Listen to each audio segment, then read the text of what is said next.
Anomali Ramadan Sananta di Timnas Indonesia U23. Ramadan Sananta jadi starter Timnas Indonesia U23 saat berduel dengan Arab Saudi dalam laga uji coba di Dubai pada hari Jumat 5 April malam. Ini pilihan kejutan dari Sinteyong. Sebelumnya, saat membela Timnas Indonesia di kualifikasi Piala Dunia 2026 dan Piala Asia 2023, Sananta dominan menjadi pengganti. Dalam dua ajang tersebut, Sinteyong lebih memilih Rafael Struijk sebagai pilihan utama. Adapun Hoki Caraka yang awalnya jadi cadangan mulai rutin menjadi starter. Namun skema ini tak berlaku di Indonesia U23. Sinteyong sendiri lebih memilih Sananta ketimbang Hoki sebagai starter. Dan pemain Persis Solo ini tampil menjadi striker tunggal. Hanya saja Sananta belum memperlihatkan tajinya saat Garuda Muda kalah 1-3 dari Arab Saudi. Satu-satunya gol Indonesia dilesakan oleh Komang Teguh, yakni pemain yang berposisi sebagai bek. Dalam duel ini Sananta tampil setengah babak dan sebagian besar pemain diganti setelah 45 pertandingan. Sinteyong sendiri sengaja menurunkan semua pemain untuk melihat kondisinya. Starter di uji coba ini menjadi sinyal positif bagi Sananta, dan ini bisa menjadi titik baliknya mendapat kepercayaan Sinteyong sebagai ujung tombak lini depan tim Merah Putih. Dan kini ia tinggal membuktikan bahwa pilihan Sinteyong tak salah. Dugaan publik bahwa stamina Sananta tak prima untuk 90 menit juga bisa dijawab di level U23 ini. Uji coba melawan Arab Saudi merupakan rangkaian persiapan Indonesia yang akan tampil di Piala Asia U23 2024. Dan setelah ini, Indonesia akan melawan Uni Emirat Arab pada hari Senin 8 April.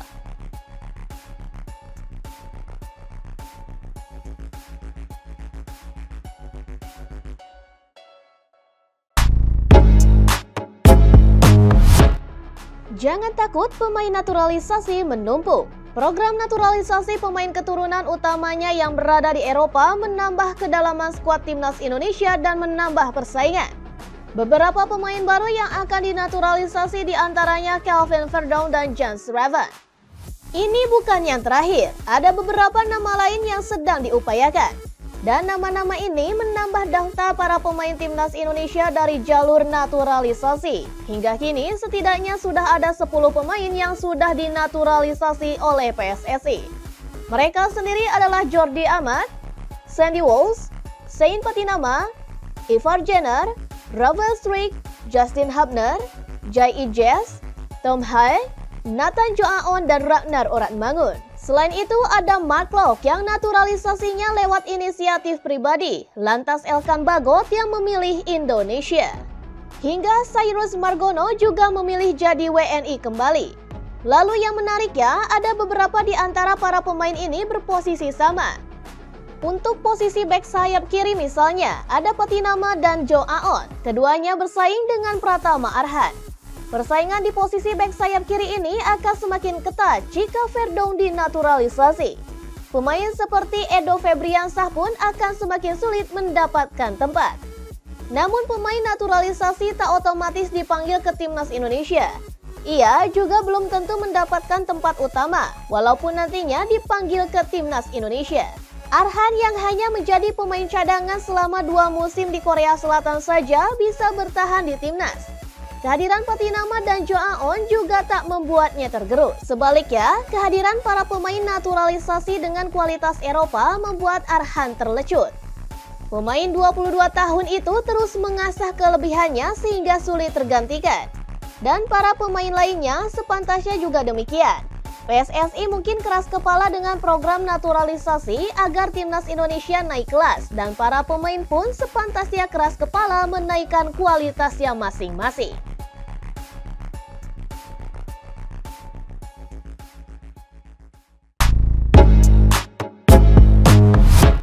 Penyerang ini akan perkuat Timnas Indonesia pada Juni 2024. Sebelumnya, anggota Esko PSSI Arya Sinulinga mengatakan ada 2 pemain keturunan yang segera menjalani proses naturalisasi.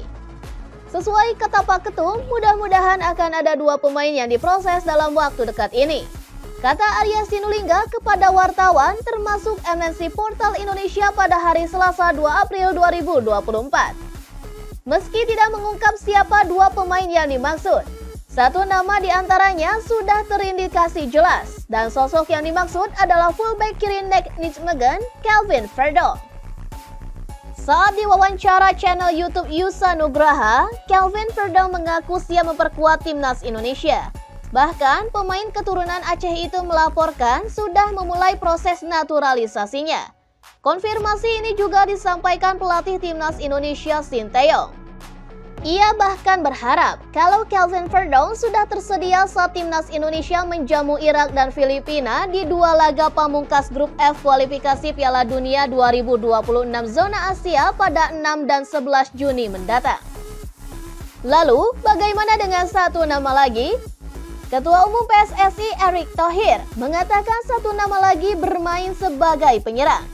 Mantan Presiden Inter Milan ini juga menegaskan kalau penyerang yang dimaksud bukan penyerang FC Utrecht Ole Romani. Satu kode lain dari Erick Thohir adalah pemain ini membutuhkan waktu untuk menjadi penyerang andalan timnas Indonesia. Merujuk kepada ucapan tersebut, satu pemain lagi yang bakal dikebut proses naturalisasinya adalah penyerang FC Dordrecht U21 Jens Ruben. Penyerang berusia 18 tahun ini sebelumnya sempat ditemui Sinteyong saat pelatih asal Korea Selatan tersebut mengunjungi negeri kincir angin pada awal bulan Maret yang lalu.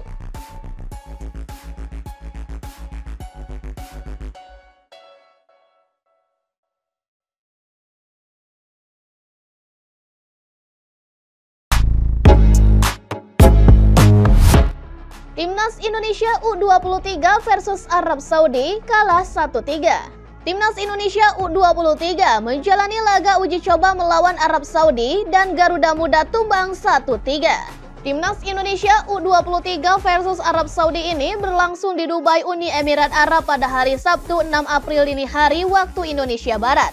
Indonesia sendiri sudah tertinggal 0-1 di menit ke-18 dan skor menjadi imbang 1-1 di menit ke-32.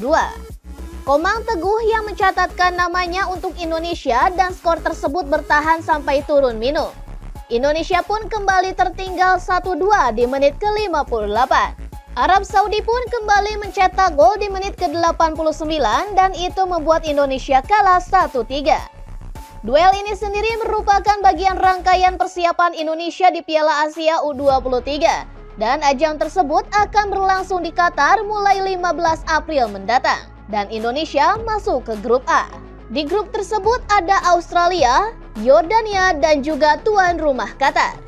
Sinteyong sendiri mengaku tidak puas dengan hasil yang didapat oleh timnya tersebut. Namun secara performa permainan menurutnya tidak terlalu buruk. Pastinya tidak puas, tapi dengan pergantian pemain, hampir semua dimainkan di babak pertama dan kedua untuk cek kondisi para pemain. Dan secara isi, pertandingan ini tidak terlalu jelek, kata Sinteyong. Lebih lanjut, pelatih asal Korea Selatan itu pun mengakui masalah dalam timnya ada di sektor pertahanan.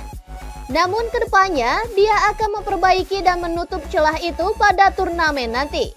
Dan uji coba ini memang hanya untuk mengecek para pemain saja, apalagi ada pergantian semua pemain. Memang ada masalah di lini belakang karena ada beberapa pemain yang tidak bisa bergabung juga. Jadi itu yang sedang difikirkan bagaimana antisipasi untuk lini belakang, kata Sinteyong.